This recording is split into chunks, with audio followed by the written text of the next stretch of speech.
హరే కృష్ణ. అందరికీ కూడా భాగవతామృతం కార్యక్రమానికి స్వాగతం అండి. కార్యక్రమం మొదలు పెట్టుకునే ముందు ప్రార్థనలు చేద్దాము. ఓం నమో భగవతే వాసుదేవాయ. ఓం నమో భగవతే వాసుదేవాయ. ఓం నమో భగవతే వాసుదేవాయ. నారాయణం నమస్కృత్య నరం చైవ నరోత్తమం దేవీం సరస్వతిం వ్యాసం తతో జయముదీరయే. శృణ్వతాం స్వకథా కృష్ణ పుణ్యశ్రవణ కీర్తన హృదయంతస్థో హి అభద్రాణి విధునోతి సుహృత్సతాం. నష్టప్రాయేషు అభద్రేషు నిత్యం భాగవత సేవయా భగవతే ఉత్తమ శ్లోకే భక్తిర్భవతి నైష్టకే. ఓం అజ్ఞానతిమిరాంధస్య జ్ఞానాంజనాశలాకయా చక్షురున్మిళితం యేన తస్మై శ్రీ గురవే నమః. శ్రీచైతన్యమనోభీష్టం స్థాపితం యేన భూతలే స్వయం రూపా కదా మహ్యం దదాతి స్వపదాంతికం. వందేహం శ్రీగురో శ్రీయుతాపదకమలం శ్రీగురున్ వైష్ణవాంశ శ్రీరూపం సాగ్రజాతం సగణా రఘునాథాన్వితం తాం సజీవం సాద్వైతం సావధూతం పరిజనా సహితం కృష్ణ చైతన్య దేవం శ్రీరాధా కృష్ణ పాదాన్ సహగణా లలిత శ్రీ విశాఖాన్వితాంశ. హే కృష్ణ కరుణా సింధో దీనబంధో జగత్పతే గోపేశ గోపికా కాంత రాధా కాంత నమోస్తుతే. తప్త కాంచన గౌరాంగీ రాధే వృందావనేశ్వరి వృషభానుసుతే దేవి ప్రణమామి హరిప్రియే. వాంఛాకల్పతరుభ్యశ్చ కృపా సింధుభ్య ఏవ చ పతితానాం పావనేభ్యో వైష్ణవేభ్యో నమో నమః. జయ శ్రీ కృష్ణ చైతన్య ప్రభు నిత్యానంద శ్రీ అద్వైత గదాధర శ్రీవాసాది గౌర భక్త వృంద. హరే కృష్ణ కృష్ణ కృష్ణ హరే హరే హరే రామ రామ రామ హరే హరే.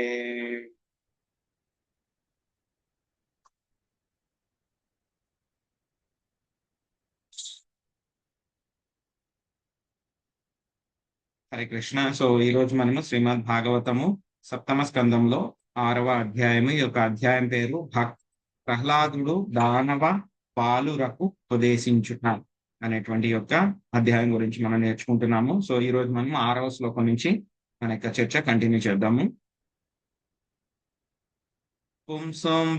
పుంసో వర్షాసతం హ్యాయు స్తాదర్థం చాజితాత్మనః నిష్ఫలం యదసౌరాత్యాం సేతేందం ప్రాపితస్తమః. భాగ్యలక్ష్మి మాతాజీ అనువాదము భాష్యము చదవండి. హరే కృష్ణ ప్రభుజీ, దండోత్పన్న. మానవుని ఆయుర్దాయం. ఓం నమో భగవతే వాసుదేవాయ.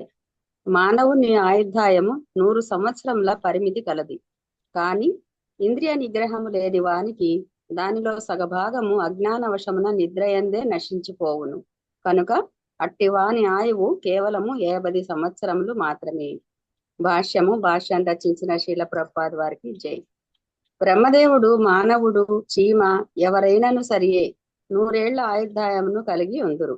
కాని ఆ 100 ఏళ్ల కాల పరిమితి ఒక్కొక్కరికి ఒక్కొక్క విధంగా ఉండును. ఈ జగత్తు సాపేక్ష జగత్తు కనుక దాని సాపేక్ష కాల పరిమితి భిన్న భిన్నముగా నుండును. అనగా బ్రహ్మదేవుని 100 ఏళ్ల ఆయుర్దాయము మానవుని 100 ఏళ్ల ఆయువు సమానము కావు. బ్రహ్మదేవుని ఒకరోజు సమయము 4,00,00,000 4 బిలియన్ల ప్రభుజీ, 30 కోట్ల సంవత్సరములది. 430 కోట్లు. 430 కోట్లు. ఓకే. సంవత్సరములని అనగా సహస్రయుగ పర్యంత మహర్యత్ బ్రహ్మణో విదుహు. భగవద్గీత నుండి మనము ఎరిగి ఉన్నాం కనుక వర్ష శతం అనగా 100 ఏళ్లు అనున్నది కాలము, పురుషుడు, పరిస్థితులను బట్టి భిన్న భిన్నముగా నుండును. ఇక మానవులకు సంబంధించినంత వరకు ఇచ్చట వసగబడిన గణనము సామాన్య ప్రజానీకమునకు చక్కగా సరిపోవునదై ఉన్నది. మనిషికి 100 ఏళ్ల ఆయుర్దాయము ఉన్నప్పటికీ నిద్రలోనే 50 ఏళ్లు గడిచిపోవును. ఆహారము, నిద్ర, భయము, మైథునము అన్నవి 4 దేహ అవసరములు. ఆధ్యాత్మికముగా పురోగమింపగోరెడి వ్యక్తి పూర్ణాయుధమును వినియోగించుకొనుటకు ఈ పనులను తప్పక తగ్గించుకొనవలెను. జీవితమును పూర్తిగా వినియోగించుకొనుటకు అది అతనికి చక్కని అవకాశము నొసగగలదు. Thank you Prabhuji. హరే కృష్ణ. దండోపండి. ముగ్ధస్య బాల్యే కైశోరే క్రీడతో యాతి వింశతిః జరయాగ్రస్త దేహస్య యాత్యా కల్పస్య వింశతిః. లక్ష్మీ మాతాజీ, మీరు అనువాదం భాషించదండి. హరే కృష్ణ. పసితనపు ముగ్ధావస్థలో మనిషికి 10 ఏళ్లు గడిచిపోవును. అదే రీతిగా కిశోరావస్థలో ఆటపాటలందు మరి 10 ఏళ్లు గడిచిపోవును. ఈ ప్రకారము 20 ఏళ్లు వ్యర్థమైపోవచ్చున్నవి. ఇక ముసలితనమున అసమర్థుడై లౌకిక కార్యములనైనను చేయజాలక అతడు మరి 20 ఏళ్లు వ్యర్థముగా గడిపివేయను. భాష్యము. కృష్ణ భక్తి భావన లేకుండా మనుజుని 20 ఏండ్లు బాల్య కిషోరావస్థలందు మరొక 20 ఏండ్లు ముసలితనమున వ్యర్థముగా గడిచిపోవును. వృద్ధావస్థలో మనిషి లౌకిక కార్యములనైనను చేయజాలడు. పుత్రులు మనుమలు ఏమి చేసెదరోయని, ఆస్తిపాస్తులు ఏ విధముగా రక్షింపబడునోయని అప్పుడు మనిషి వ్యాకుల చిత్తుడై ఉండును. ఈ సంవత్సరములలో సగభాగం నిద్రలోనే గడిచిపోవును. మిగిలిన జీవితంలో కూడా 30 సంవత్సరములు నిద్రలోనే వృధా అగును. ఈ విధముగా జీవిత లక్ష్యమును, మానవ జన్మను ఏ విధముగా ఉపయోగించుకొనవలెననే విషయమును తెలియని వ్యక్తి 100 ఏళ్ల కాలములో 70 సంవత్సరములను వృధా కావించును. హరే కృష్ణ ప్రభుజీ. Thank you Prabhuji. దురాపూరేణ కామేన మోహేన చ బలీయసా శేషం గృహేషు సక్తస్య ప్రమత్తాస్యాపయాతి. సుబ్రహ్మణ్య ప్రభుజీ, అనువాదం భాషించండి.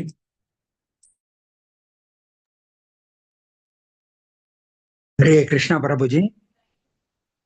మనస్సు, ఇంద్రియములు నిగ్రహింపబడని వ్యక్తి తృప్తి చెందని కామవాంఛల వలనను మోహవశమునను విపరీతముగా గృహాసక్తుడగును. అట్టి ప్రమత్తుడు మిగిలిన జీవితమందును భక్తి యోగమున నెలకొనందున ఆ సమయము కూడా వృధాయే అగును. భాష్యము. 100 ఏళ్ల జీవితము యొక్క వివరము ఇట్లున్నది.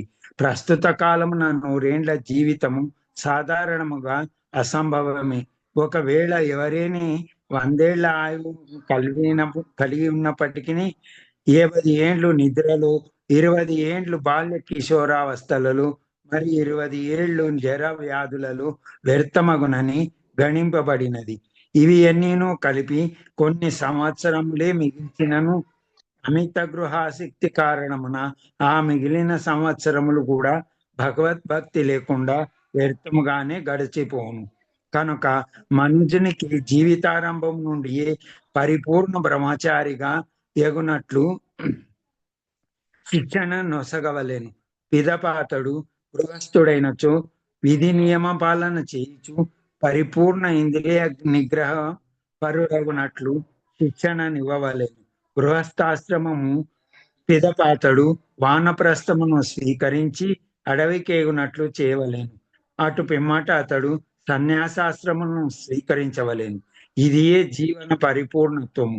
పాశ్చాత్య దేశములలో మనము గాంచున్నది ఏమనగా, అజితేంద్రియులైన ఇంద్రియ నిగ్రహం లేని వారు జనులకు జీవితారంభం నుండి ఇంద్రియ భోగపరమైన విద్య గడపబడుచున్నది. ఆ ప్రకారము 100 ఏళ్ల ఆయుర్దాయం కూడా వ్యర్థమగుచున్నది, దురుపయోగమగుచున్నది. అంతటా మరణ సమయమున జీవుడు మానవేతర జన్మను బడియవలసి వచ్చును. తపోమయ జీవనమును గడపని మానవుడు 100 ఏళ్ల పిదప శునక సూకర మార్జాలముల వంటి జంతు దేహమునే నిశ్చయముగా పొందును. కానుక కనుక కామపూరితము ఇంద్రియ భోగపూర్ణమునైన జీవితమును గడుపుట అత్యంత ప్రమాదకరమే అగును. హరే కృష్ణ ప్రభుజీ. హరే కృష్ణ. సో ప్రహ్లాద్ మహారాజు చాలా చక్కగా వాళ్ళ యొక్క స్నేహితులందరికీ కూడా అర్థమయ్యేలాగా చాలా సింపుల్ గా ఆయన చెప్తున్నారు అనమాట. సో ఎందుకంటే కనుక ఇప్పుడు వాళ్ళ స్నేహితులందరూ కూడా ఏం చెప్పారు, రా ప్రహ్లాద మనం ఆడుకుందాము అని చెప్పి పిలిచారు వాళ్ళందరూ కూడా ప్లేఫుల్ గా.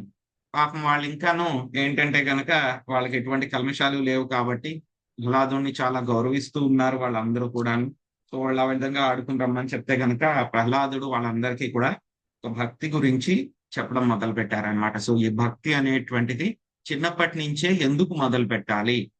సో ఆయన మొదటి శ్లోకంలో చెప్పారు, కౌమారాచార్య ప్రజ్ఞ ధర్మాన్ భాగవతానిహ దుర్లభం మానుషం జన్మ తదప్య మద్దడం అని చెప్పారు. సో ఏం చెప్పారు, ఈ యొక్క భక్తి అనేటువంటిది కౌమార వయస్సు నుంచి కూడా మనం ఈ యొక్క భక్తి అనేటువంటిది మొదలు పెట్టాలి. ఎందుకంటే కనుక మానవ జన్మ పొందడం అనేటువంటిది చాలా చాలా అరుదు. ఈ యొక్క మానవ జన్మ అనేటువంటిది అది కూడా ఏంటి అశాశ్వతమైనా సరే, కానీ దానికి ఒక స్పెషాలిటీ ఉందన్నమాట. ఏమిటి, మానవ జన్మలో భక్తి చేయడం మూలంగా మనము ఈ యొక్క జనన మరణ చక్రం నుంచి మనము బయటపడగలం అన్నమాట. సో యాక్చువల్ గా మనకి కౌమారము అని అంటే కనుక మనకి 1 సంవత్సరం నుంచి 5 సంవత్సరాల వరకు ఉన్నటువంటి వయసుని కౌమారము అంటాం అన్నమాట. పౌగండ అంటే కనుక 5 సంవత్సరాల నుంచి 10 సంవత్సరాల వరకు. తర్వాత కైశోర అనేటువంటిది 10 సంవత్సరాల నుంచి 15 సంవత్సరాల వరకు. తర్వాత యవ్వన అనేటువంటిది ఏమిటి అంటే కనుక 15 సంవత్సరాల నుంచి పైన దాన్ని యవ్వనము అని చెప్పడం జరుగుతుంది. సో ప్రహ్లాద్ మహారాజ్ ఏం చెప్తున్నారు, కౌమారాచార్య ప్రజ్ఞ అంటే కనుక 1వ సంవత్సరం నుంచి భక్తి మొదలు పెట్టాలి. వాడు లేచి నడవగలుగుతున్నాడు, 1వ సంవత్సరానికి ఇంచుమించు పిల్లలందరూ కూడా నడవడం మొదలు పెట్టేస్తారు. సో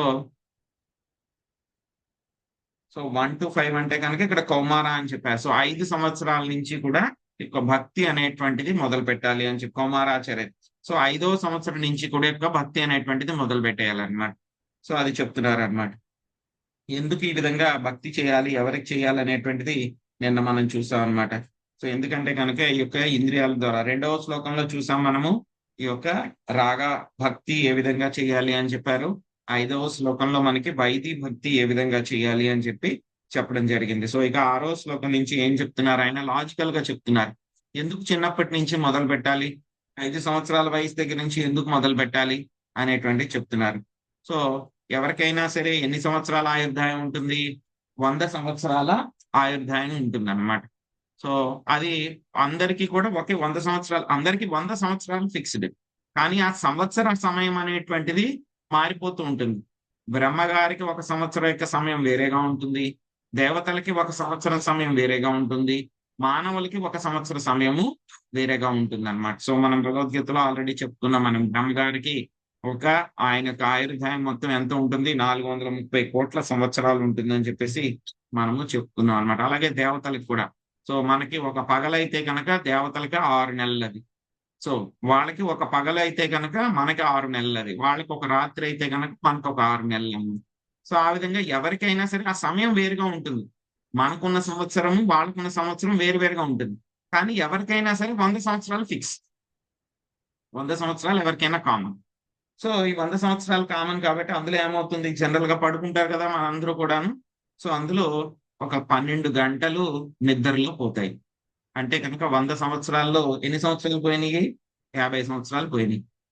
ఆ తర్వాత మళ్ళీ ఒక 20 సంవత్సరాలు చిన్నప్పుడు ఆడుకోవడము, ఆటలు ఆడుకోవడము, ఆ తర్వాత వేరే రకమైన పనులు చేయడము, వీటిల్లో 20 సంవత్సరాలు పోతుంది.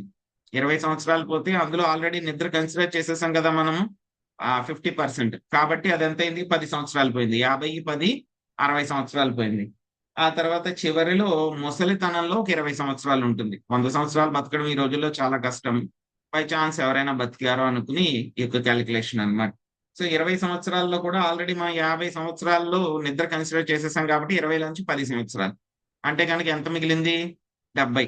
సో 10 సంవత్సరాలేమో చిన్నపిల్లవాడి కింద ఉన్నప్పుడు ఆటలు ఆడుకోవడం వీటిల్లో వాటిల్లో ఒక 10 సంవత్సరాలు అంటే మెలకువగా ఉన్న 10 సంవత్సరాలు ఎందులో పోతాయి మనకి ఒక వృద్ధాప్యంలో పోతాయి. ఇంకా ఎంత మెలకువగా ఉన్నటువంటి సంవత్సరాలు ఎన్ని మిగిలినాయి మనకి 30 సంవత్సరాలు మిగిలినాయి అన్నమాట. ఈ యొక్క 30 సంవత్సరాల్లో కూడా ఏం చేస్తూ ఉంటాడు, ఈ యొక్క జీవుడు ఏం చేస్తూ ఉంటాడు ఈ 30 సంవత్సరాలను కూడా కుటుంబ విషయాల్లో కామ వాంఛల్ని పూర్తి చేసుకోవడానికి గృహాసక్తుడయి ఈ యొక్క 30 సంవత్సరాలని కూడా వృధా చేసేస్తాడు.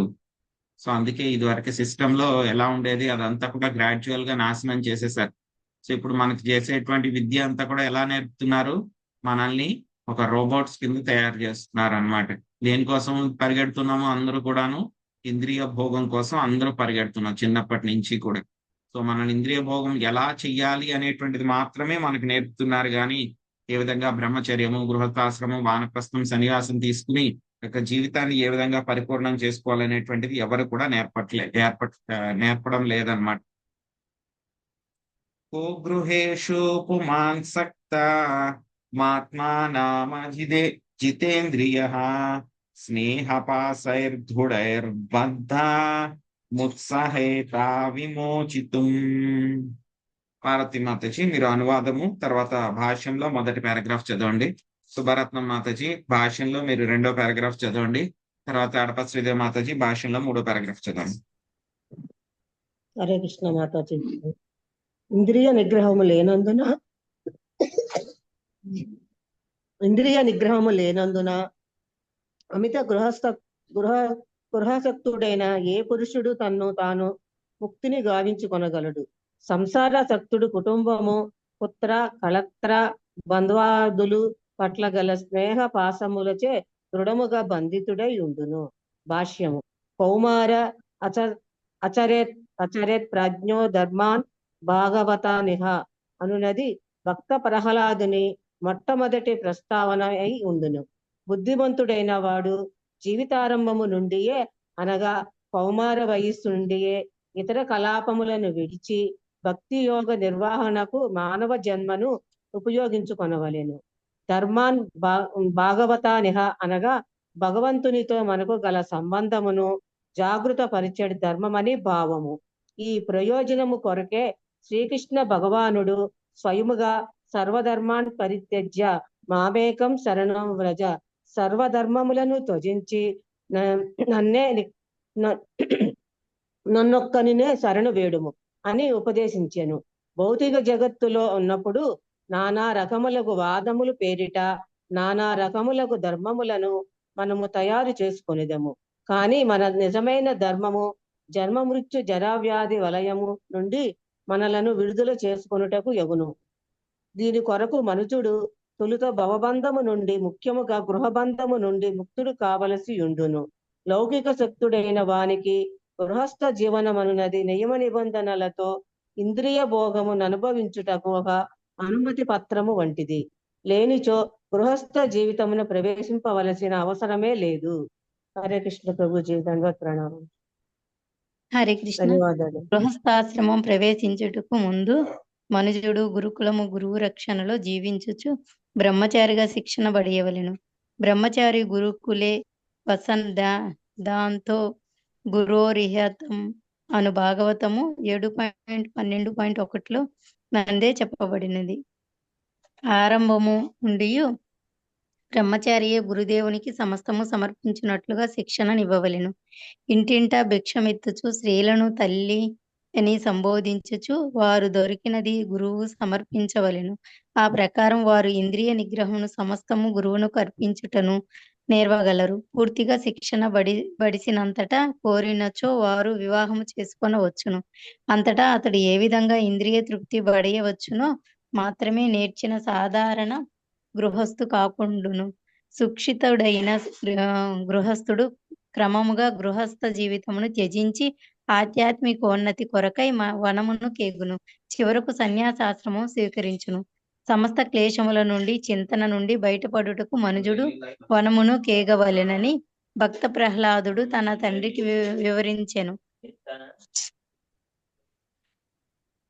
హిత్వాత్మా పాతం గృహమంద కూపం అనగా ఎచట మనుజుడు అంధకార బంధురమగు సంసారమును మరింత కూరుకొని పోవునుచో అట్టి గృహస్థ జీవనము తప్పక విడవవలెను. అనగా మనుజుడు కుటుంబ జీవనము విడవవలెననుటయే తొలి ఉపదేశము.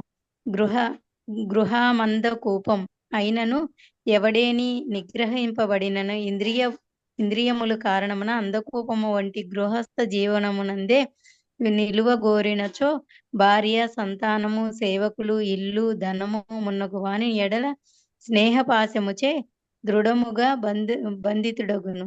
అట్టివాడు భవబంధము నుండి విముక్తి బడయజాలడు. కనుక పిల్లలకు జీవితారంభము నుండియే ఉత్తమ శ్రేణి బ్రహ్మచారులుగా శిక్షణ ఇవ్వవలెను. అంతటా భవిష్యత్తులో గృహస్థ జీవనము విడిచిపెట్టుట వారికి సాధ్యపడగలదు. హరే కృష్ణ. హరే కృష్ణ. భగవద్ధామమును చేరుటకు మనుజుడు భౌతికానురక్తి నుండి పూర్తిగా విడివడి ఉండవలెను. కనుక భక్తి యోగం అనగా వైరాగ్య విద్యయే.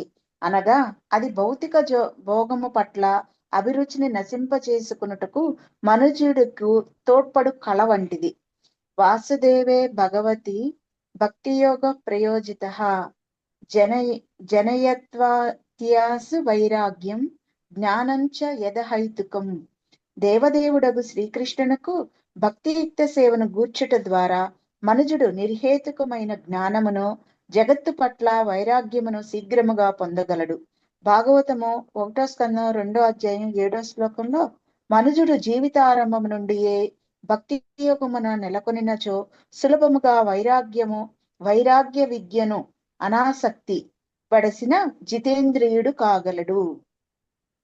ఆ ప్రకారము భక్తియుక్త సేవలో చక్కగా నెలకొనినవాడు గోస్వామి లేదా స్వామి అనబడును. గోస్వామి కానంత వరకు మనుజుడు సన్యాసాశ్రమును స్వీకరించరాదు. ఇంద్రియభోగము పట్ల ప్రబలమగు ఆకర్షణయే భౌతిక దేహమునకు బడయుటకు కారణమై ఉన్నది. పరిపూర్ణమగు జ్ఞానము లేనిదే ఎవడునూ భౌతిక భోగము పట్ల అనాసక్తుడు కాజాలడు. ఇక అట్టి అనాసక్త స్థితిని బడయినంత వరకు మనుజుడు భగవద్ధామ పైనమునకు యోగ్యుడు కాజాలడు. హరే కృష్ణ. కృష్ణ. సో ప్రభుపాద్ గారి యొక్క ఈ శ్లోకం భాష్యం అనేటువంటిది రోజు చదువుకోవాలి. ఈ శ్లోకం భాష్యం మనం గుర్తుపెట్టుకోవాల్సిన విషయం. అన్ని ముఖ్యమైనటువంటి విషయాలు పర్టికులర్గా ఈ చాప్టర్ లో మొత్తం అలాగే ఉంది. సో ఇక్కడ రాసినటువంటి భాష్యంలో ప్రతి సెంటెన్స్ కూడా ఆణిముత్యమే అన్నమాట. మళ్ళీ మళ్ళీ చదువుకున్న ఎన్నిసార్లు చదివినా సరే మనం గుర్తు పెట్టుకోవాలి, కంఠస్థం పట్టాలన్నమాట ఒక రకంగా చెప్పాలంటే కనుక. సో దాని గురించి మనం కుదిరినంత వరకు అర్థం చేసుకోవడానికి ప్రయత్నిద్దాం.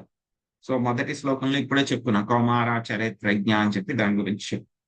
సో అంటే కనుక 5 సంవత్సరాల వయసు నుంచి కూడా మనము యొక్క భక్తి అనేటువంటిది మొదలు పెట్టాలి. సో ఎటువంటి భక్తి అంటే కనుక మామూలుగా వచ్చేసే భక్తి కాదు. ధర్మాన్ భాగవతానిహ అంటే కనుక భగవంతుడితోటి మనకి ఉన్నటువంటి సంబంధాన్ని తిరిగి పునఃస్థాపించుకుని జాగృతి చేసుకునేటువంటి ధర్మాన్ని మనము పాటించాలి. అందుకే మనకి భగవద్గీతలో స్వామి ఏం చెప్పారు? సర్వధర్మాన్ పరిత్యజ్య మామేకం శరణం వ్రజ. అన్ని ధర్మాలన్నిటినీ కూడా వదిలిపెట్టేసాయి, కేవలం నాకు శరణు పొందు అని చెప్పి స్వామి అక్కడ చెప్పారనమాట. కానీ మనం ఏంటంటే కనుక రకరకాల ధర్మాలన్నీ కూడా మనం తయారు చేసుకున్నాం. ఆ ధర్మం అని ఈ ధర్మం అని సో సొంత కవిత్వాలు అనమాట. అలా చేయాలి ఇలా చేయాలి అని చెప్పేసి కొన్ని వేరే ధర్మాల్లో కొన్ని చెప్తే కనుక కొన్ని అయితే కనుక వాటికి మనం మళ్ళీ ఎడిషన్స్ అలా చేయకూడదు ఇలా చేయకూడదు అని చెప్పేసి.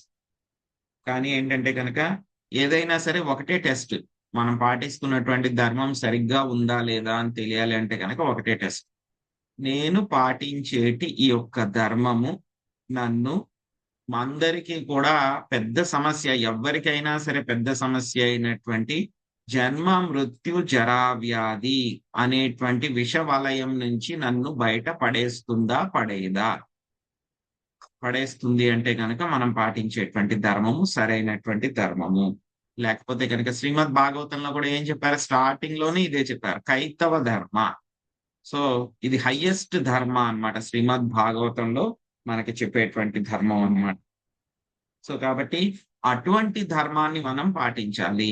ఏమిటా ధర్మం? మనల్ని యొక్క జన్మ మృత్యు జరావ్యాధి దుఃఖ దోషాను దర్శనం, దాని నుంచి మనని బయటపడేసేటువంటి ఆ యొక్క ధర్మాన్ని మనం పాటించాలన్నమాట.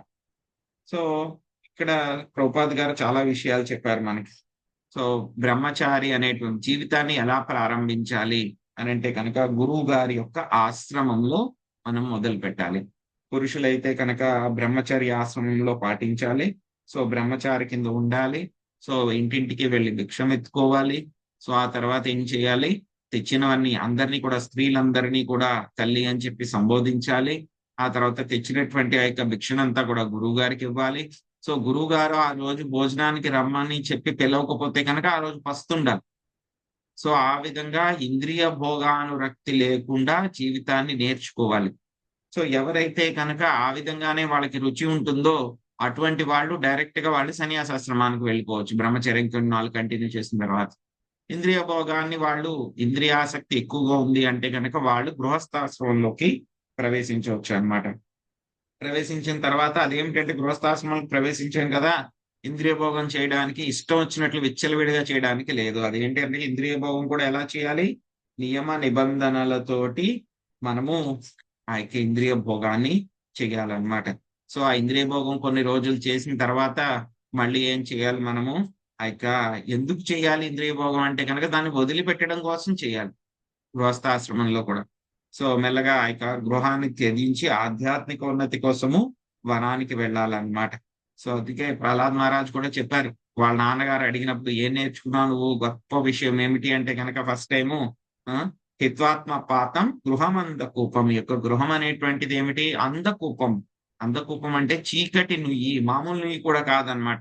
కొన్ని పాడు పడిపోయినటువంటి నుయ్యిలు ఉంటాయి, కొన్ని అక్కడక్కడ పొలాల్లో ఉంటాయి అన్నమాట. అందులో అవి ఇవి పడిపోయి అంత ఫుల్గా ఉంటాయి, చెట్లు మొక్కలు అన్ని వచ్చేసి ఫుల్గా కప్పపడిపోయి ఉంటుంది. బయట నుంచి చూస్తే కనుక ఎవరికి మామూలుగా ఉందనుకుంటుంది. ఎవరైనా తొక్కి అందులో పడిపోయారు అనుకోండి, బాగా కిందకి వెళ్ళిపోతాం. ఇంకా అక్కడి నుంచి ఎంత అరిచినా సరే, ఎంత గొడవ పెట్టినా సరే ఎవరికి వినబడరు, కనపడరు అన్నమాట. అటువంటి దాంట్లో పడిపోతాం. ఇక గృహం అనేటువంటిది కూడా ఏమిటి? ఈ యొక్క అందకూపం అంటే చీకటి నుయ్యి అని చెప్పి చెప్తున్నారు. ఎందుకు ఆ విధంగా చెప్పారు అని అంటే గనక, ఇంద్రియాలని నిగ్రహించుకోకపోతే గనక భార్య, సంతానం, సేవకులు, పిల్లలు, ధనము, ఇల్లు ఇవన్నీ కూడా ఏంటి? వాటి ద్వారా వీడు బంధించబడతాడు అన్నమాట. సో దీని నుంచి బయటపడాలి అంటే కనుక మనకి చిన్నప్పటి నుంచి కూడా ఉత్తమ బ్రహ్మచారుల కింద శిక్షణ ఇవ్వాలి అని చెప్పి ప్రభుపాదుల వారు ఇక్కడ చెప్తున్నారు. కానీ మనకి ఆ ఛాన్స్ లేదండి, మేము బ్రహ్మచారుల కింద శిక్షణ తీసుకోలేదు. పురుషులకైతే కనుక, అంటే మగవాళ్ళకైతే కనుక ఏమిటి? బ్రహ్మచారి కింద శిక్షణ ఇవ్వాలి. స్త్రీలకైతే కనుక పాతివ్రత్యం, చాస్టిటీలో ట్రైనింగ్ ఇవ్వాలన్నమాట. పురుషులకైతే కనుక బ్రహ్మచర్యం, స్త్రీలకైతే కనుక ఈ యొక్క పాతివ్రత్యం, చాస్టిటీలో వాళ్ళకి ట్రైనింగ్ ఇవ్వాలన్నమాట.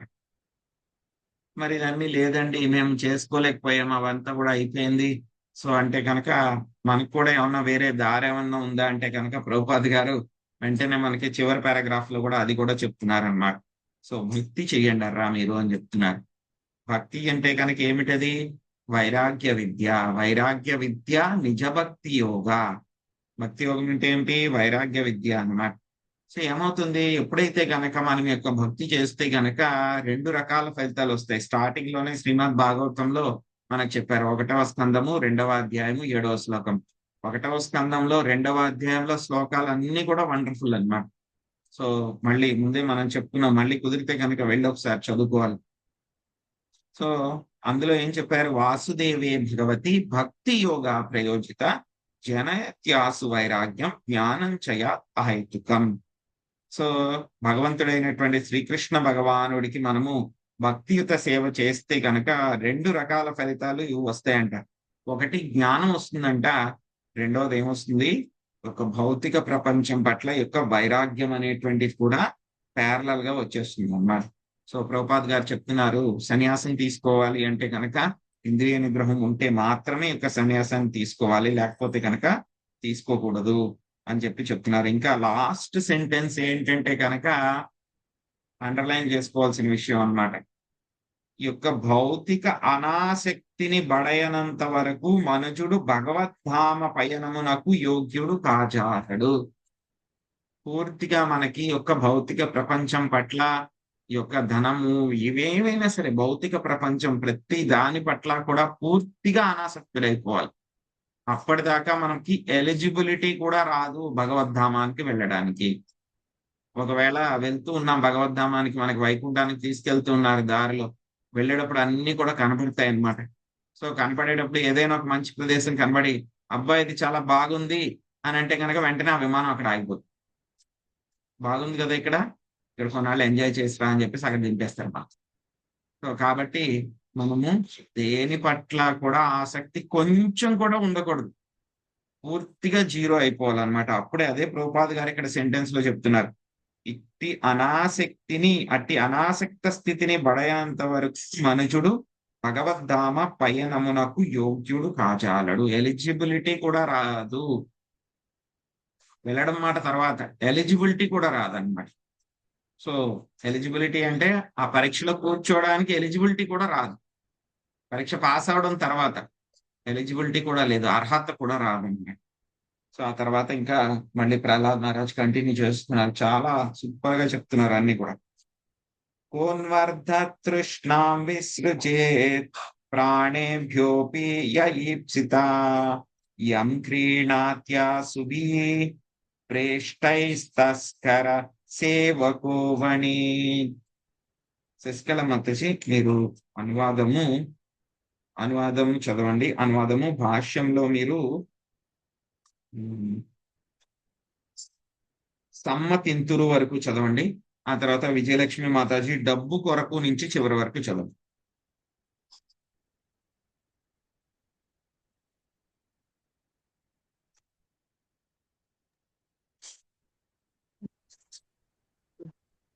హరే కృష్ణ ప్రభుజీ ప్రణామ. ధనం ఎంత ప్రియమైనదనగా దానిని మనుజుడు తేనె కన్నను తీయనిదిగా భావించు కనుక ఎవ్వడు, ముఖ్యంగా గృహస్థ జీవనం నందున్నవాడు ధనమును కూడబెట్టవలననేది కోరికను త్యజించు. తస్కరులు, సేవకులు అనగా సైనికులు, వణిజులు తమ ప్రాణములను పణముగా పెట్టేనను ధనార్జనకు యత్నించు. భాష్యం. ప్రాణము కన్నును ధనమంత ప్రియమైనదో ఈ శ్లోకమును సూచింపబడినది. తస్కరులు ధనమును దొంగలించుటకు ప్రాణములను పణముగా పెట్టి ధనుకుని ఇంట ప్రవేశింది. అక్రమముగా చొరబడినందులకు వారిని తుపాకులతో కాల్చివేయట గాని లేదా వారిపై కుక్కలు దాడి చేయుట గాని జరగవచ్చు. అయినను వారు దొంగతనము చేయుటకే యత్నించు. ఎందులకై వారట్లు ప్రాణమును పణముగా పెట్టుచున్నారు? కేవలం కొంత ధనమును బడయిటుకే. అదే విధంగా సైన్యమును చేరడి సైనికుడు ఆ ఉద్యోగమును స్వీకరించినది యుద్ధరంగమును మరణించడి ప్రమాదమును గుర్తించే కదా, అది కూడా కొంత ధనమును పడయిటుకే అయ్యింది. ఇదే ప్రకారం వణిజులు కూడా ప్రాణములను పణముగా పెట్టి పడవల్లో ఒక దేశం నుండి ఇంకొక దేశం ప్రయాణించుచుంది. అంతవరకేనా ప్రభుజీ?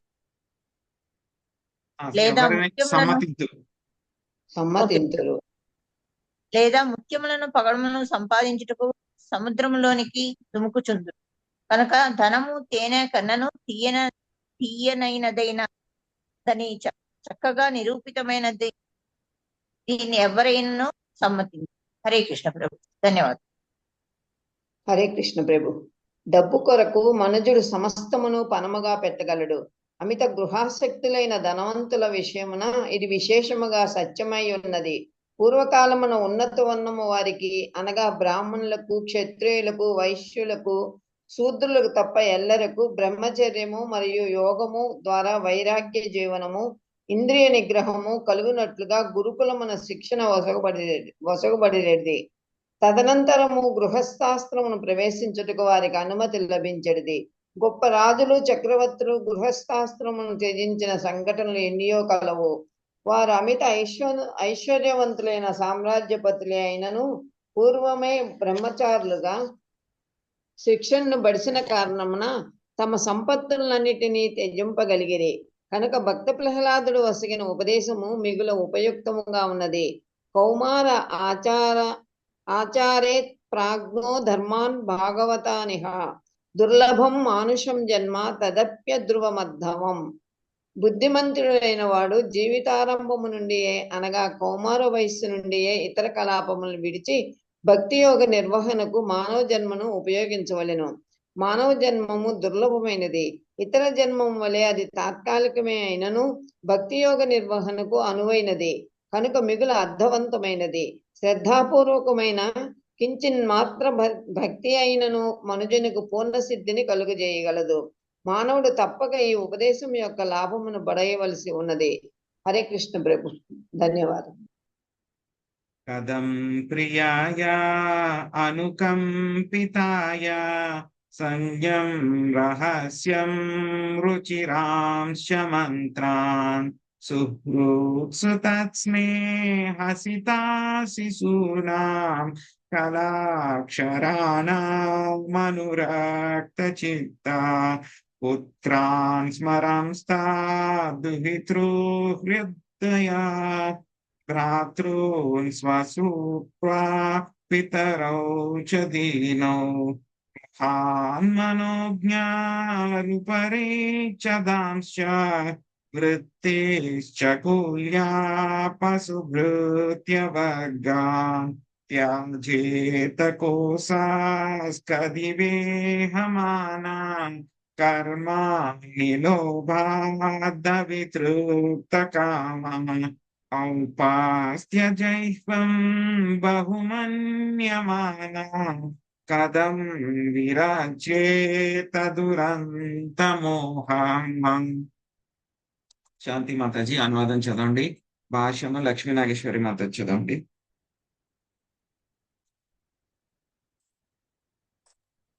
హరే కృష్ణ ప్రభుజీ. ప్రభుజీ 11వ శ్లోకమే కదా ప్రభుజీ? 11, 13 శ్లోకం. ఓకే ప్రభు. హృదయ కుహరమున కుటుంబ సభ్యుల రూపమునే నిలుపుకొని వారి ఎడ అమితానురాగమును కలిగి ఉన్న పురుషుడు వారి సాంగత్యమును ఎట్లు గలుగును. ముఖ్యముగా భార్య ఎల్లప్పుడూ దయగలది, సానుభూతి కలదియై ఏకాంతమున భర్తకు ముదమును కూర్చుచుండును. అట్టి అనురాగవతి అయిన భార్య సాంగత్యమును ఎవడు విడువగలడు? చిన్న పిల్లల ముద్దు మాటలు శ్రవణ మనోహరముగా నుండును. వాత్సల్యాయుతుడగు తండ్రి ఆ ముద్దు మాటలని సదా తలపోయుచుండును. ఏ పురుషుడు వారి సాంగత్యమును విడిచిపెట్టగలడు? వృద్ధులకు తల్లిదండ్రులు, పుత్రులు, పుత్రికలు కూడా మనుషునికి అతి ప్రియమైన వారే. ముఖ్యముగా పుత్రిక తండ్రికి మిగుల ప్రియమైనదై ఉంటును.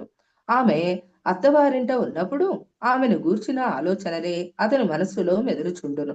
ఎవడు అట్టి సాంగత్యమును విడవగలడు? ఇవేగాక ఇంటి అందు ఎన్నో చక్కని గృహోపకరణములు, పశువులు, సేవకులు ఉండుట సహజమే. అట్టి సౌఖ్యములను ఎవడు త్యజింపగలడు? పట్టు పురుగు తాను బయటకు రాలేనట్లుగా గూడును అల్లుకొని దానియందే బందీ అగును. ఆసక్తుడగు గృహస్థుడు అట్టి పట్టు పురుగు వంటివాడే. కేవలము శిష్ణోదర సుఖము కొరకై అతడు ఇట్లు భౌతిక పరిస్థితులచే బద్ధుడగుచున్నాడు. ఇక అతడెట్లు బయటపడగలడు? హరే కృష్ణ ప్రభు.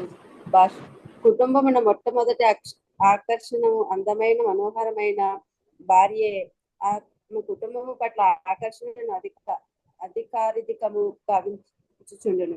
గృహస్థుడు అట్టి భార్యను ఉదర ఉపస్థానముల ద్వారా అనుభవించుచుండును. భార్య తీయగా మాట్లాడును, నిశ్చయముగా అది ఆకర్షణీయే. నాలుకను సంతృప్తి పరచుటకు ఆమె పలుకు రుచికరమగు ఆహార పదార్థములను తయారు చేయును. నాలుక తృప్తి చెందినంతనే ఇతర ఇంద్రియములు ముఖ్యముగా ఉపస్థము ప్రబలమగుచుండును. అంతటా భార్య మైదున సుఖమును భర్తకు ప్రసాదించును. కుటుంబ జీవనం అనగా మైదున సుఖమనియే అర్థము.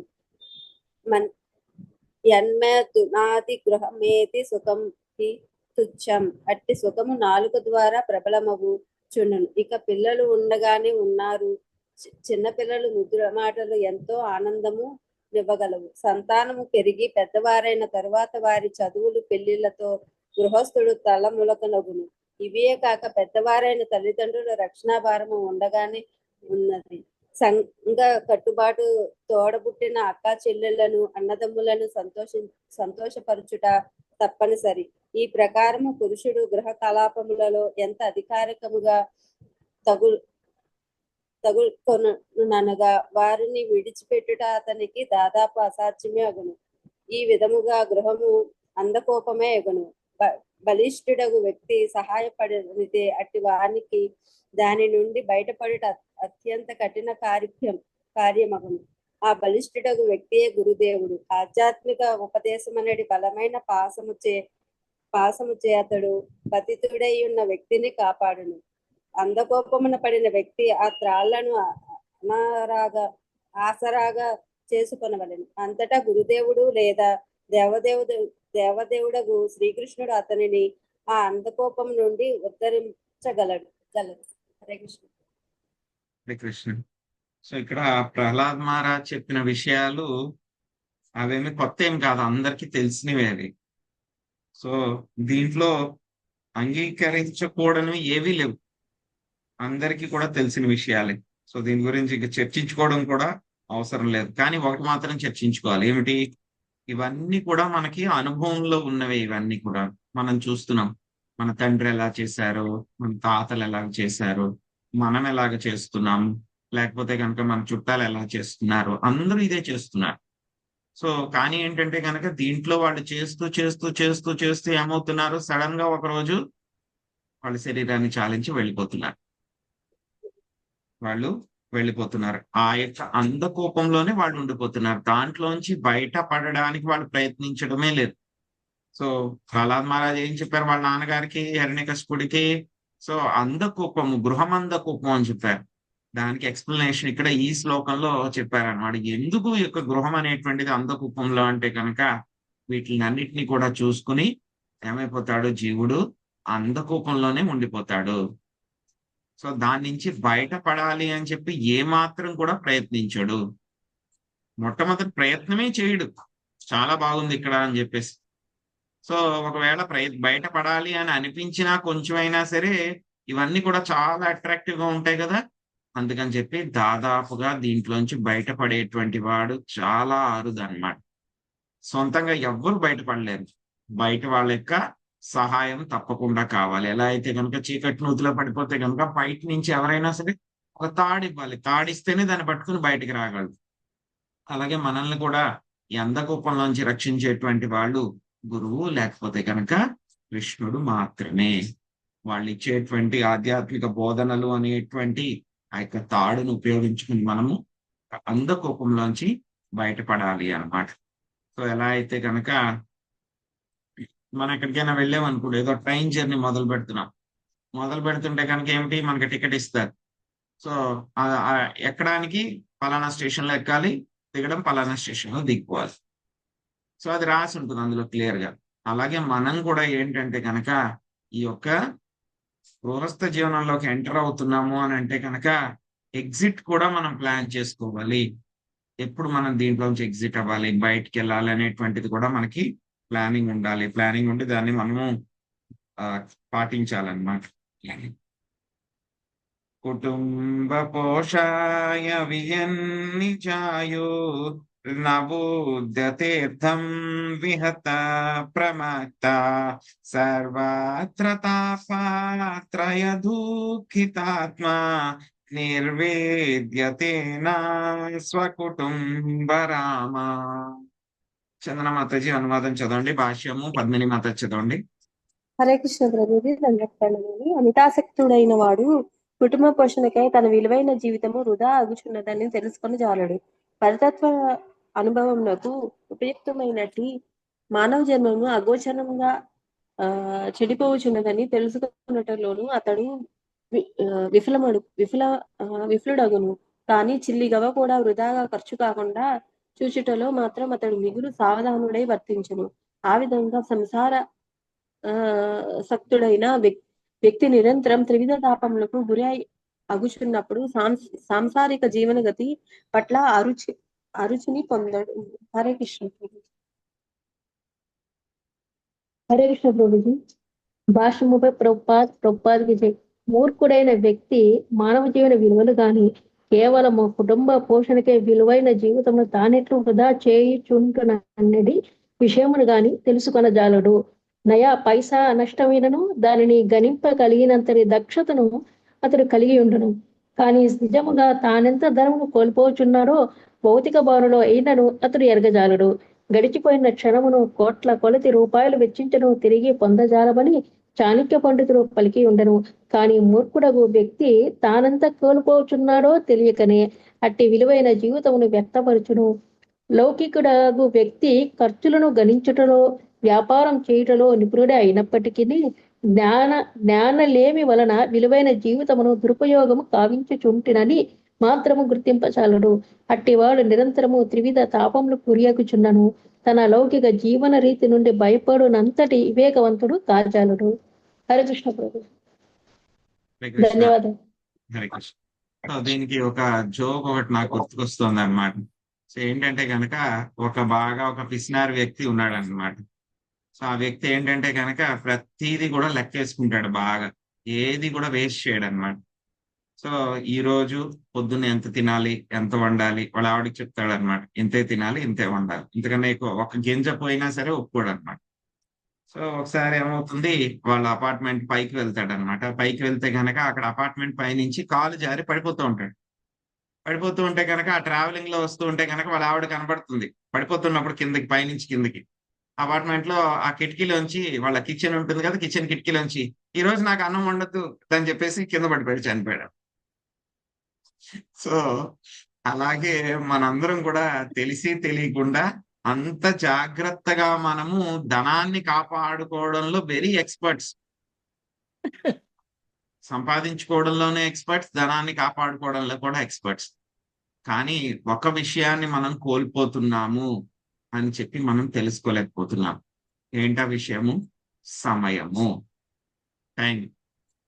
అందుకే ఏమంటారు, టైం ఈజ్ మనీ.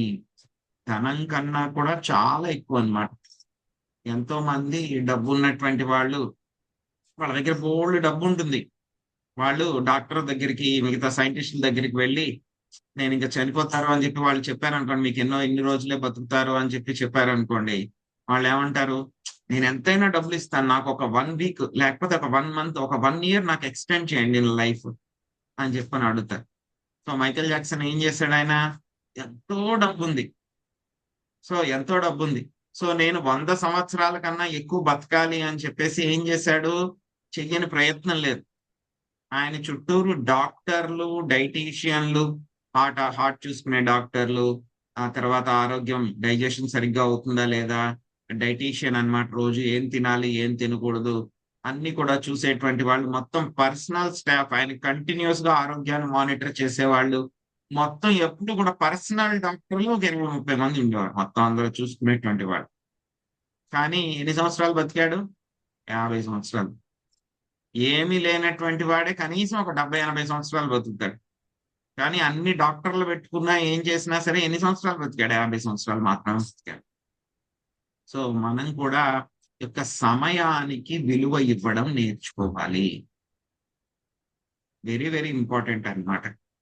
ఎలా అయితే కనుక ఇదేమవుతుంది, సమయం మనం చిన్నప్పుడు చదువుకున్నాం కదా, చక్రవడ్డీ, చక్రవడ్డీ అని చెప్పి చదువుకున్నాం మనం.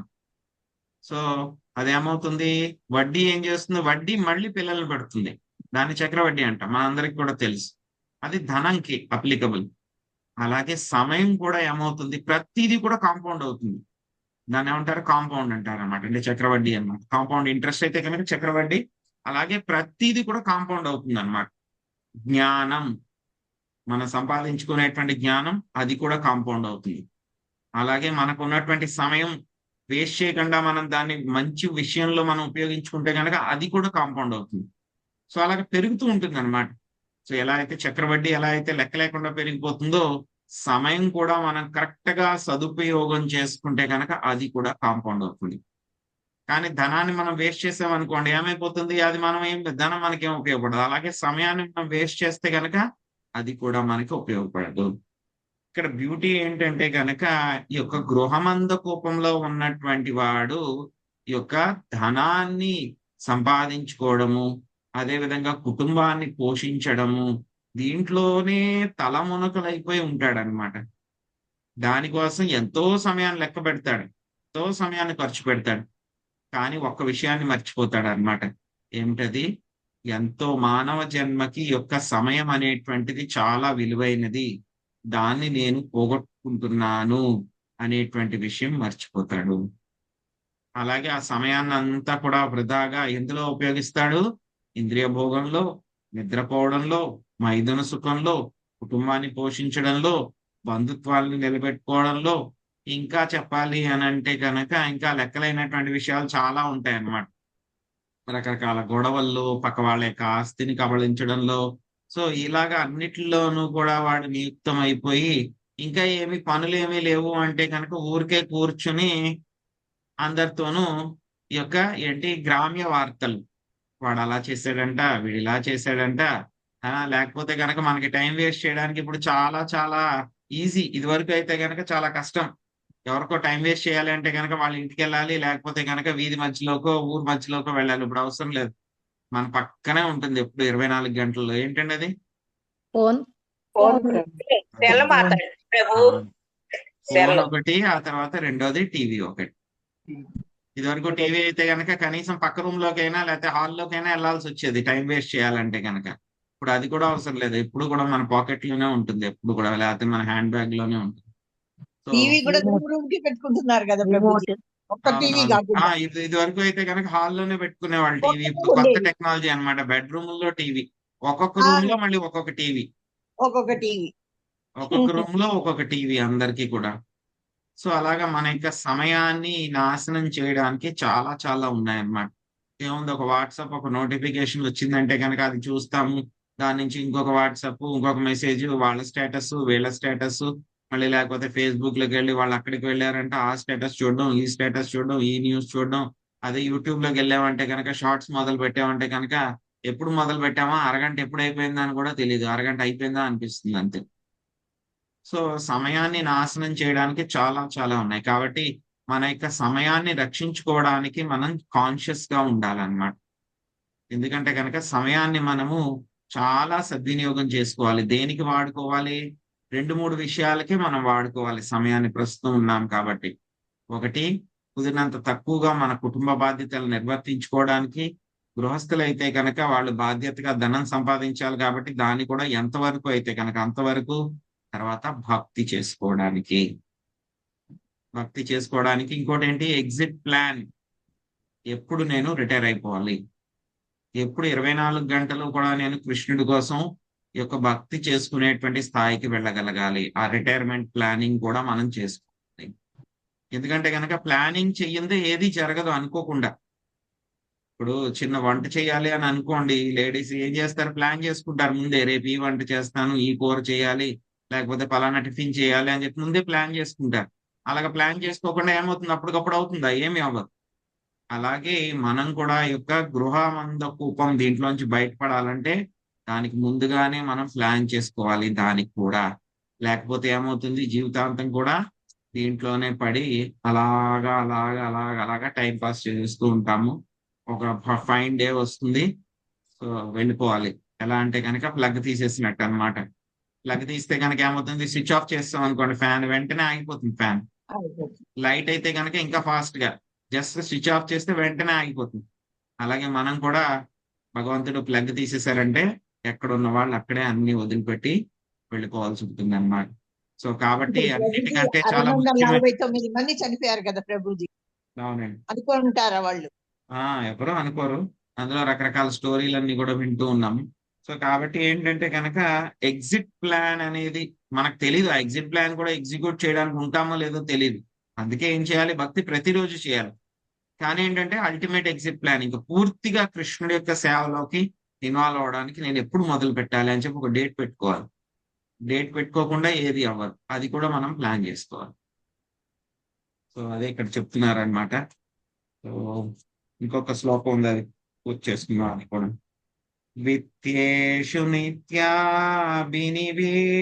చేత విద్వాంశ్చ దోషం పరవేత్తు ప్రేత్యేహమాధాప్యజితేంద్రియస్త దశాంతకామో హరతే కుటుంబీ.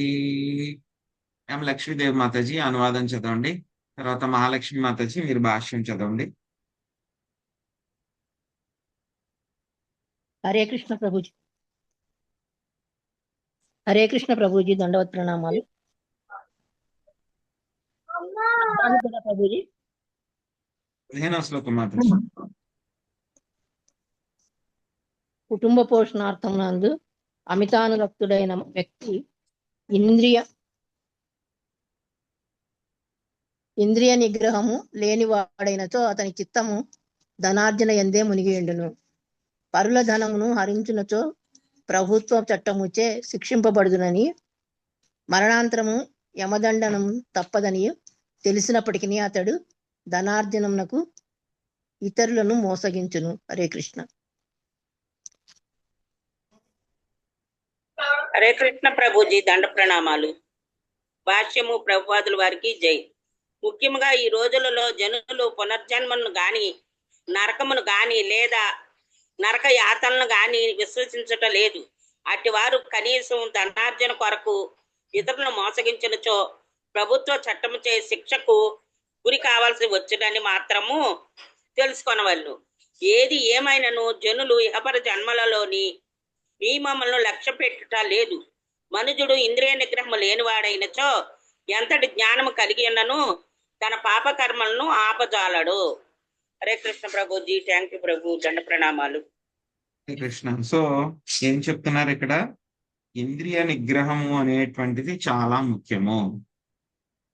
ఇక్కడ మనకి ప్రాబ్లం స్టేట్మెంట్ చెప్పారు ఇప్పుడు దాకా, మనకి ఎవరు ప్రహ్లాద్ మహారాజ్ చెప్పారు మనకి. సో దానికి ఏమని చెప్తున్నారు? వీటి నుంచి బయటపడాలి అని అంటే కనుక ఇంద్రియ నిగ్రహము అనేటువంటిది కావాలి.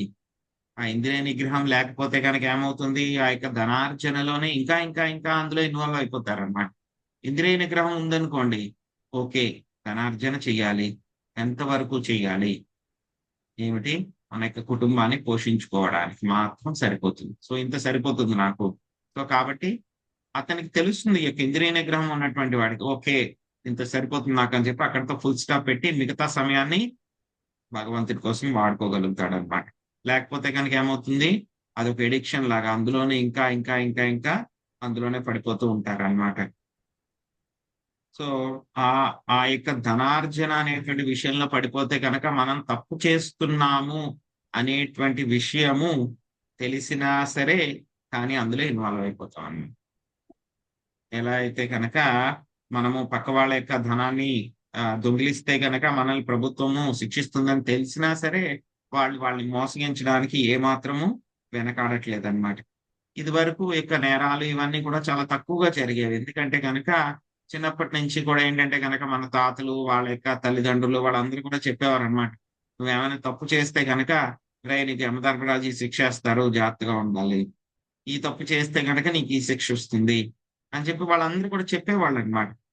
సో అందుకని ఎవరైనా తప్పు చేయాలి అని అన్నా సరే వెంటనే భయపడేవాళ్ళు. కానీ ఏమైపోయింది ఇప్పుడు?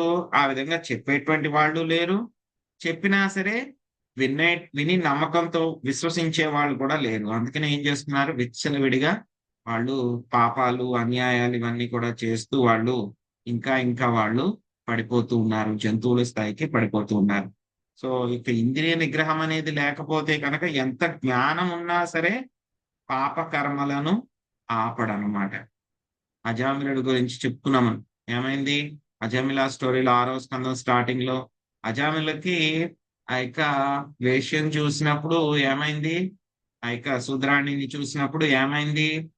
అతనికి తెలుసు అంతా నేను చేసేది తప్పు అని చెప్పేసి అక్కడి నుంచి వచ్చేసిన తర్వాత తన యొక్క జ్ఞానంతో దాన్ని ఆపుకోవడానికి పాపం చాలా ప్రయత్నించాడు.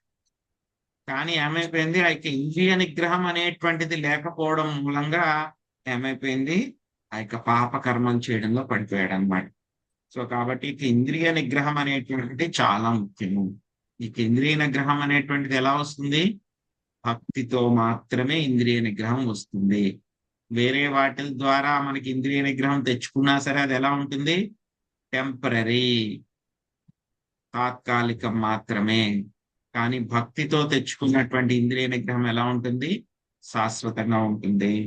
సో కాబట్టి అది మనకి మళ్ళీ రేపు ప్రహ్లాద్ మహారాజ్ చెప్తారు, కంటిన్యూ చేద్దాము. హరే కృష్ణ. హరే కృష్ణ ప్రభుజీ, దండవత్ ప్రణామాలు. వాణిజ్యుడు అంటే ఏంటి ప్రభుజీ అర్థం? వాణిజ్యుడు అంటే బిజినెస్ మ్యాన్, లేకపోతే వాణిజ్యుడు అంటే కనుక వీళ్ళు బిజినెస్ మ్యాన్లు ఉంటారు కదా. సో ఇదివరకు ఏం చేసేవాళ్ళు అంటే కనుక వాళ్ళు ఇప్పుడైతే కనుక అన్ని వచ్చేసినాయి. ఇప్పుడు కూడా చేస్తున్నారు, అది ఇంటర్ కంట్రీ వాళ్ళు ట్రాన్స్పోర్టేషన్ అంతా కూడా చేస్తారు. అంటే వాళ్ళ బిజినెస్ అన్నమాట. ఇది వరకు అయితే అదే కొనడం అమ్మడం చేసేటువంటి వాళ్ళు, అంటే బిజినెస్ మ్యాన్, వ్యాపారి అంతే. సో ట్రేడింగ్ చేసేవాళ్ళు అనమాట. వాళ్ళు ఏం చేస్తారు, ఇండియాలో దొరికేటువంటివి ఇది వరకు ఏం చేసేవాళ్ళు అంటే కనుక ఇక్కడ స్పైసెస్ అన్నమాట, అన్ని ఇక్కడ బాగా దొరుకుతాయి. వీటిని ఇక్కడ నుంచి తీసుకుని వెళ్ళి వేరే కంట్రీకి అమ్ముతారు. అక్కడ మళ్ళీ అక్కడ తక్కువ రేటుకి దొరికేటువంటి వస్తువుల్ని మళ్ళీ అక్కడి నుంచి తీసుకొచ్చి ఇక్కడ అమ్ముతారు అన్నమాట. ఇది చాలా రిస్కీ అన్నమాట. ఎందుకంటే కనుక సముద్రంలో వాళ్ళు వెళ్తున్నారు అనుకోండి, వెళ్ళేటప్పుడు ఏమవుతుంది, పెద్ద పెద్ద తుఫాన్లు వచ్చి వాళ్ళ పడవలే మునిగిపోవచ్చు. చాలా రిస్క్. సో ఒక్కొక్కసారి ఏంటి, సముద్రాల్లో కూడా దొంగలు ఉంటారు, వాళ్ళు కూడా అటాక్ చేసి వీళ్ళని చంపేయచ్చు. అయినా సరే వాళ్ళు ఆ బిజినెస్ చేస్తూ ఉంటారు. ఎందుకు? ధనం కోసము వాళ్ళ యొక్క ప్రాణాలను కూడా పణంగా పెట్టి వాళ్ళ బిజినెస్ చేస్తారు. హరే కృష్ణ. ధన్యవాదాలు ప్రభుజీ, అర్థమైంది. Thank you. హరే కృష్ణ ప్రభుజీ, దండ ప్రణామాలు. హరే కృష్ణ ప్రభుజీ. ఒక చిన్న డౌట్ ప్రభుజీ, ఇప్పుడు మనకి హిరణ్యకశిపుడి కథ జరుగుతుంది కదా, ప్రహ్లాదుడిది, అది సత్యయుగంలో జరిగిన స్టోరీయేగా? అవునండి. సత్యయుగంలో కాల పరిమితి వచ్చి 1,00,000 సంవత్సరాలు కదా, దాన్ని బేసిక్ చేసుకొని చెప్పకుండా ప్రహ్లాదుడు మానవ జన్మ యొక్క 100 సంవత్సరాల గురించి మాట్లాడతారా, లేదా ప్రపాదుల వారు మనకి అర్థం కావాలని చెప్పి ఈ 100 సంవత్సరాల ఎగ్జాంపుల్ శ్లోకంలోనే ఇక్కడ 100 సంవత్సరాలని రాస్తుందండి. అందుకే మనకి టైం పీరియడ్ కూడా సత్యయుగంలో టైం పీరియడ్ ప్రకారం వాళ్ళకి 100 సంవత్సరాలు. మన టైంతో కంపారిజన్ కాదు. ఎక్కడ ఉన్నటువంటి ఏ లోకంలో ఉన్నటువంటి వాళ్ళకైనా 100 సంవత్సరాలు. 100 సంవత్సరాలు. సో బ్రహ్మగారికి కూడా 100 సంవత్సరాలు, ఇంద్రుడికి కూడా 100 సంవత్సరాలు, మనకు కూడా 100 సంవత్సరాలు. ఏ టైం పీరియడ్ లో ఆ పీరియడ్ 1,00,000 సంవత్సరాలు జీవిస్తారు వాళ్ళు. దాని కూడా వాళ్ళకి 100 కిందే లెక్క వాళ్ళకి. ఎందుకంటే ఎన్ని బతికితే కనుక వాళ్ళు 100, ఇంకో రకంగా చెప్పాలంటే 100% తో మనం కంపేర్ చేసుకోవచ్చు. లేక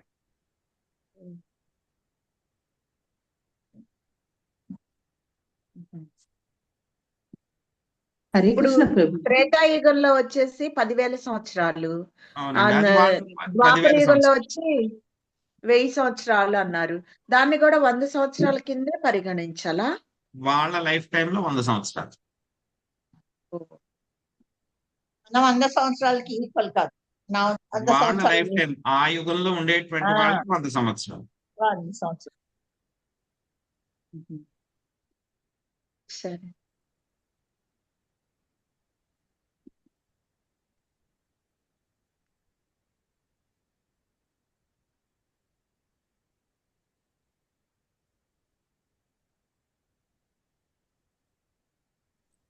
హరే కృష్ణ ప్రభుజీ.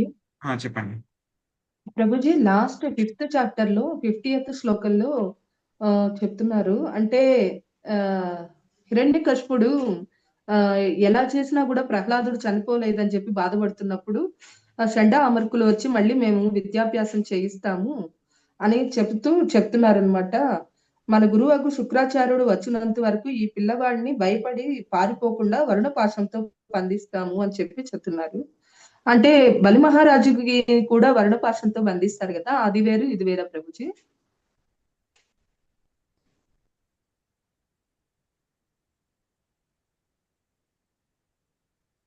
వర్ణపాసం మరి తెలీదండి నాకు యాక్చువల్ గా దీని గురించి. ఓకే ప్రభుజీ, హరే కృష్ణ. ధన్యవాదాలు.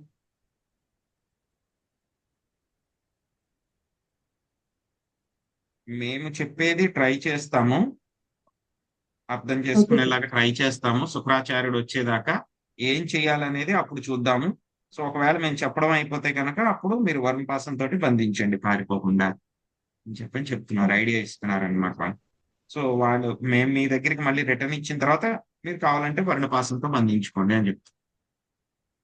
ఓకే ప్రభుజీ, హరే కృష్ణ. హరే కృష్ణ.